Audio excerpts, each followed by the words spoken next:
Hello, everyone. Welcome to today's show. I am Li Muyuang. Friends, if you've been seeing those videos about China and Russia back to back, if one falls, the other suffers, or fight against NATO expanding east, or if you're typing, I want to sign up for the battlefield in the comments, I suggest you stop your fingers for a bit. Spend a few minutes watching today's show. See how some Chinese hired soldiers, pushed by official stories, under the hot-blooded filter of wolf warrior and draw your sword, became cannon fodder in a foreign land. Lately, a message that looks like a consulate reminder, but really makes your back feel cold has come out.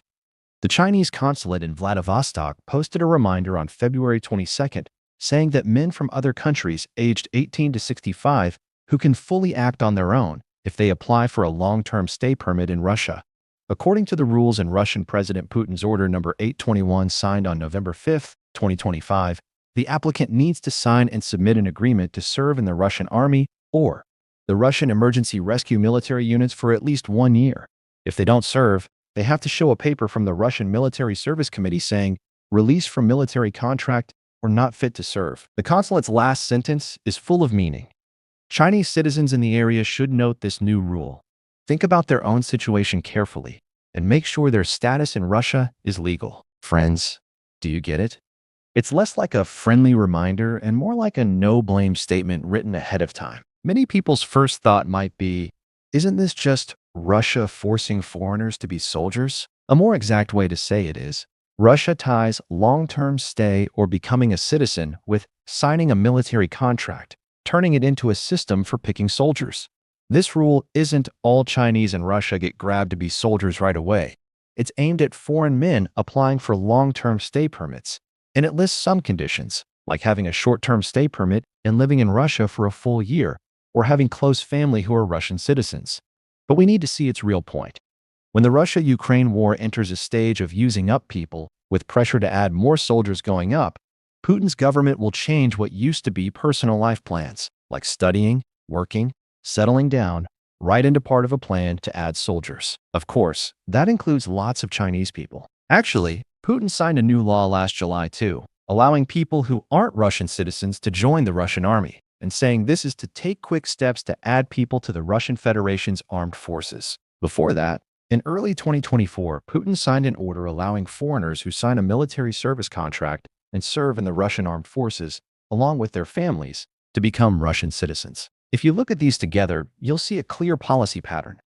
From allow foreigners to join the army, to join the army and get citizenship, then to long-term stay permit in exchange for a military contract. Layer by layer, the barriers look more like ways to get soldiers than normal ways to move to a country. At the 2022 Beijing Winter Olympics, Xi Jinping and Putin just announced that cooperation between the two countries has no limits. And a few days later, Russian troops invaded Ukraine. After that, Russia faced full sanctions from the world during 4 years of war. Because of that, in these years, China-Russia ties have kept getting warmer, and more Chinese people are going to Russia to study, do business, or find jobs, and quite a few Chinese men marry Russian women. Both Russian and Chinese open sources have similar numbers. For example, Russian officials and many reports say that in the 2024 and 2025 school years, there are over 56,000 Chinese students in Russia, and some say about 60,000 to 66,000 people are studying in Russia now. As for Chinese people working in Russia, back in 2016, a Russian survey quoted by Chinese media said about 235,000 Chinese were working in Russia. That's data from 9 years ago. If you add these two groups together, the number of Chinese settling in Russia is pretty big. That explains why Putin's new rule for handling long-term stay permits in Russia makes people feel so cold and scared. The cold feeling comes not just from Russia, but also from the Chinese consulate's reminder. Please, Chinese citizens, decide carefully. Make sure your status in Russia is legal, putting all the risk on the person. There's another key problem here.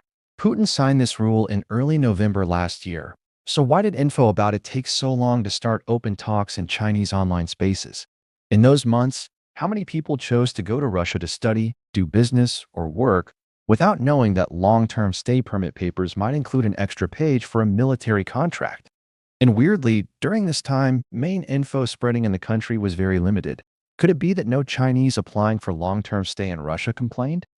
It's hard not to think reasonably that some complaints, some talks, might have been pushed down by Chinese internet checks, not letting them become visible info. It seems the country only handles spreading friendship, while war risks are just for normal people to sign and take on themselves. At this point, someone might ask, the Russia-Ukraine war has gone on for 4 years. How many people have been hurt or killed on both sides? True, wartime numbers are hard to check on your own, but estimates from serious groups show the same trend.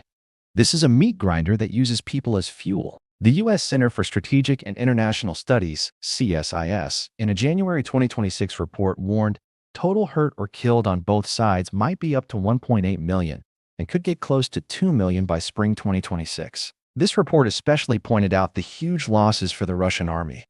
Based on estimates, since the war started, Russia's total hurt or killed is up to 1.2 million, with deaths maybe at 325,000. The number of lost soldiers is more than the Soviet Union's total losses in 10 years of the Afghanistan war. Ukraine has also paid a huge price to defend the country. Based on CSIS estimates, from February 2022 when the war started to December 2025, Ukraine's army hurt or killed is between 500,000 and 600,000, with deaths estimated at 100,000 to 140,000.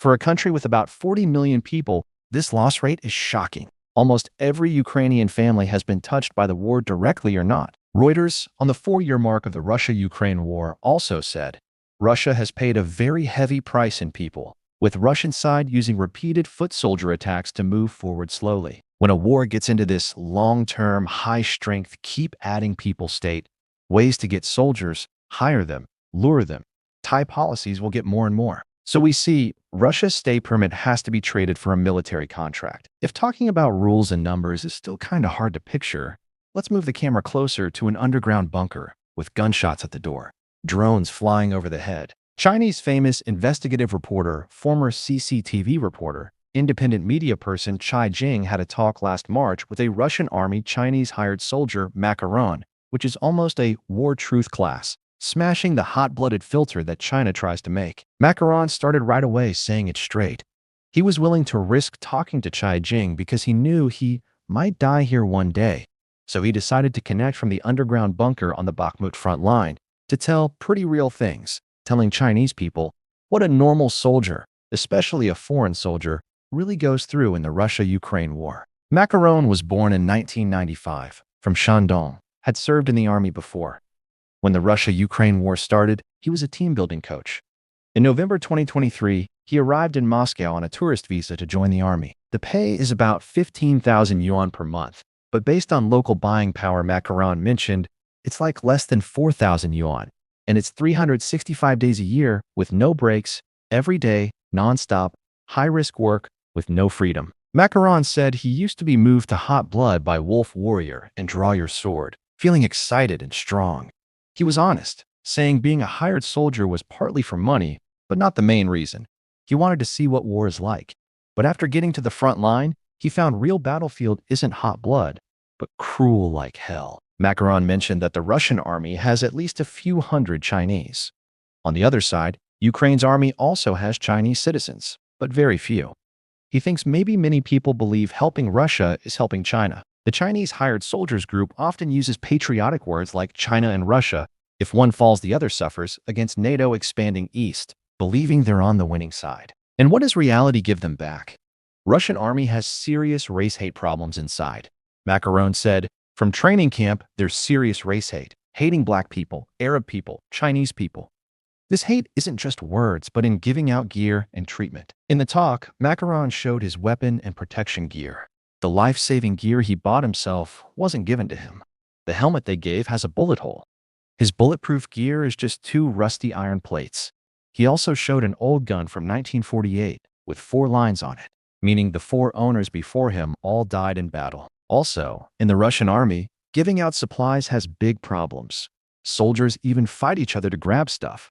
Holiday supplies like chocolate, ham, tea, or coffee given to soldiers to take photos, then taken back. Macaron said helplessly, took photo, then take back. What does that mean?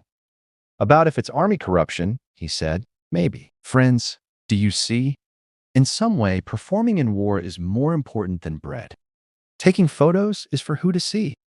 For bosses, for outside, for spreading stories. As for if soldiers can live, not important. Someone might say, if you don't want to do it, just leave. But Macron told Beijing, almost impossible. When signing the contract, he used translation app to check. It clearly said, can cancel in 3 months. But when he asked to cancel, boss said, impossible. He complained about the officer and got locked in a dungeon. Later, he tried to run away once. But along the way are checkpoints, he said, impossible to run alone. That means, in that place, lots of times you can't even find the quit button. From foreign media reports, some hired soldiers shot themselves to leave the battlefield or paid bribes to leave the front, but running away is almost no chance. When talking about leaving the battlefield, Macron said, I don't think the Chinese embassy will help me. True, some hired soldiers contacted the Chinese embassy in Russia, saying they want to go home. The reply was, this is a personal problem. Here, Macron mentioned Wolf Warrior movie again. Some things it shows are too fake. Why this feeling? Because he said India used to have many people here as hired soldiers. Then Prime Minister Modi came, talked to Putin. All Indian foreign hired soldiers canceled contracts and went home. Beijing also used British BBC report to confirm Macron's words. Indian soldiers had heavy losses, posted videos asking for help. Then in July 2024, Indian Prime Minister Modi visited Moscow, talked to Putin about it. 2 months later, over 90 Indian hired soldiers were let go home. Same as foreign soldiers, same battlefield asking for help. Compare how different countries protect, we see the cruelest reality. In the China-Russia friendly story, individual Chinese hired soldiers' lives don't matter. When talking about deaths, Beijing said Zhao Rui is the first confirmed dead Chinese citizen on the Russia-Ukraine battlefield. Exact numbers of hurt or dead Chinese hired soldiers have no reliable count now. But Macron's guess is over half dead or hurt in over 100 people. Among them, 4 people's death news was told by Macron outside. But waiting for him is also info death. His Douyin account was soon blocked. Macron said, maybe the authorities don't want more people to know Chinese are dying here. So, the most eye-hurting part of war, bodies, broken limbs, dungeons, mind breaks, get pushed by China's official stories into corners you can't see. That means what you think is brother love is really cannon fodder contract. What you think is hot-blooded story, behind is death you can't see. Similarly, between China and Russia lately happened something not about war, but same lives wiped by spreading stories. On February 20th, 2026, in Russia's Lake Baikal, an accident. A small bus with Chinese tourists, because ice broke, sank into the lake. 7 Chinese tourists died. 1 Chinese tourist lived, and 1 Russian driver died. This is heavy news. But CCTV report made the title, Our Embassy 1 Chinese Tourist Saved in Lake Baikal Car Fall into Water Accident. Just from title, only know 1 saved, not 7 died. The main text is very short, only about 100 words, says nothing about the driver having no legal passenger or guide rights. It was illegal tour. Says nothing about the vehicle having no rights, illegal carrying people, and says nothing about the place being a closed ice area. It seems official media criticizing Russia's tour rules not good would make this good neighbor, good friend, good partner look bad. So, netizens scolded a lot, turned sad into happy, evil spreading.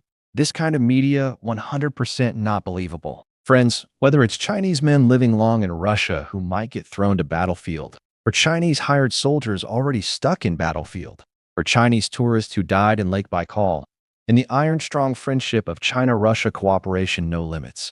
They are all light like feathers. Today's show ends here. See you next time.